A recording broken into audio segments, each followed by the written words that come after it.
And if I last about boxing, down at the Scott Kalo promotion in Nottingham, joined by Ekow Essuman. Thanks for being on the channel, mate. Much appreciated. Yeah, thanks for having me. It's good. It's just good to be here. Local grassroots show. Yeah, show my face. Get the local boxers hyped up, and also get hyped up off their performances. It's good stuff.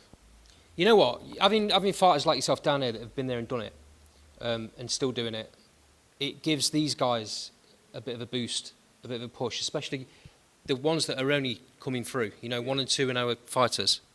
Yeah, no, it definitely does. Just shows them that we're all the same, really. Eat, shit, piss, sleep, just like everyone else. I'm here at the shows like everyone else. I'm from around here, showing support. So if I can do it, why can't they? So Ekow, last time out, fantastic fight against Ben Vaughan. Yeah. A lot of people were writing you off. Ekow's too old. Ekow's done. Tell me where this longevity comes from, because you don't stop. I guess this engine's just bulletproof. Like, what can I say? It's just a work ethic, really. I've not taken a lot of punishment throughout my whole career, and I started boxing late. So for people to think I have a lot of miles on the clock and I'm at my end of my career just because of my age, I think it's, I mean, I welcome it, because then all these fooled people will be in for a rude awakening, but it's not the case. I haven't taken a lot of punishment. There's not a lot of miles on this engine, so yeah, I'm good to go. You must have heard and seen all the bad press and the stuff after that loss of your first European title, but then you come straight back and get another one, WBO. That must have made you feel really good. You know what? I wasn't happy with it because I didn't stop him in the 6th round. I wanted to stop him in the 6th round. I had it in my head, I was stopping him in the 6th round. Put him down, I got a bit too comfortable. Round 9, normally I'm a 12-round fighter, so I might have a little, not lapse of concentration, but I might have a little chill, and then I think, okay, we push on for the rest of the rounds. Silly mistake in that round 9 against Owen Cooper. He made me pay for it, and as soon as he hit me on my way down, I was thinking, that git, I'm going to give him one right back next round, and I did. And for the Ben Vaughan fight, I was disappointed because I didn't stop him. Credit to him, because I knew it was going to be hard, because he used to be a paratrooper, and they don't give up for nothing. So, yeah, it is what it is, but as you can see from the way I talk, I've got my bloodlust back, I've got my hunger. I just, in a roundabout way, I want to get in there, hurt people, get paid for it, win my matches, and do better for myself. Okay, you've paid your dues. I think it's about time you got a shot at one of the big belts. Is that a possibility, do you think? Yeah, it is a possibility. I've learned from the last time round, because I was number 3 in the IBF, and I don't think I was chatting up enough, but I definitely have been now, and there's a few things I have planned that will force the narrative, so just got to force the narrative. It's going to be very interesting to see what you do and how that plays out. You've got a great team in Nottingham, very good coach. They've always backed you, they've always had confidence. Has there ever been any doubt in your mind that you can still do it? Oh, no, there hasn't really been doubt. I mean, boxing's just boxing. My coach always tells us, you boxers, you just have to admit to yourselves, you just love pain. And as you get older in boxer, the pain gets more. But, I mean, I love it. I'm still here. I'm doing what I'm doing it better, so. Ekow, as a Nottingham channel, Last Ball Boxing, we do a live show on a Thursday. Get fight fans come on, talk about fights, and the one question that always comes up whenever we talk about a show that you're on, one question that always comes up is, why does Ekow not get a headlining fight in Nottingham? Can you answer that? I think some of the regions above us just get more appeal. They have more boxers there, and below us as well. So obviously London, the capital, will do. Yeah.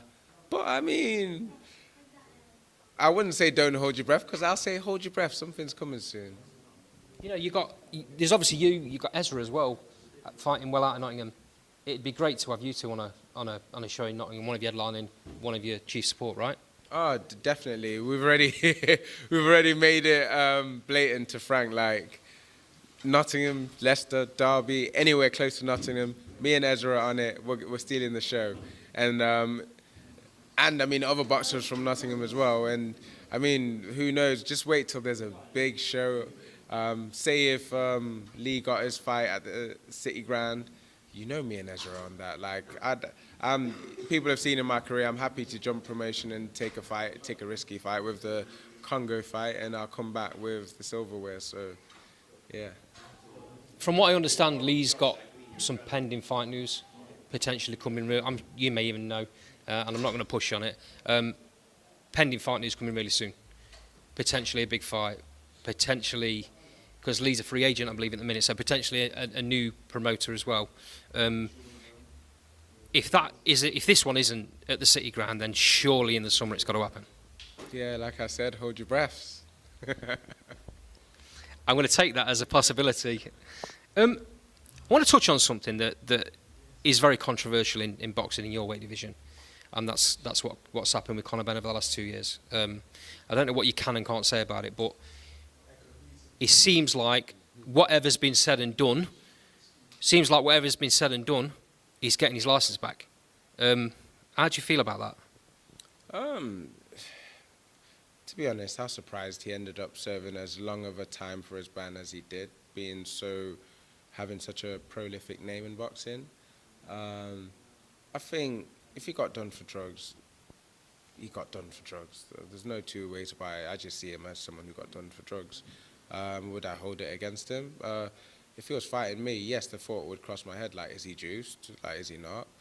When you think about things like how amped he always is, and how he looked in the gym whilst he was crushing it with his eggs, and how he looked in the gym during his ban, looked kind of flat, didn't look the same, like he had the same pop, didn't look like he had the same explosiveness, just didn't quite look like the excellent bent that we used to see. So, yeah, I mean, it is what it is. You're referring to the two fights over in America, I'm guessing. Yeah. But, yeah, it is what it is. I mean, you could say he served some kind of a silent ban where he's not been allowed to box in the UK for 2 years, and now he's back or whatever. So, life, boxing, and politics. And you've got no control over that. You can't do anything about it. You move on. In the meantime, you're there putting it in. Big shows. Always stealing fight of the night. Yet, you don't seem to get that big fight that you deserve. He's come back. He's come back. It's looking like he's getting. And I'll say it. I'll probably get banned from any of the shows, but what I consider to be a bit of a circus of a fight, because he's fighting potentially Chris Eubank Jr. He's not in his weight division, 2 weights above. Don't make any sense to me.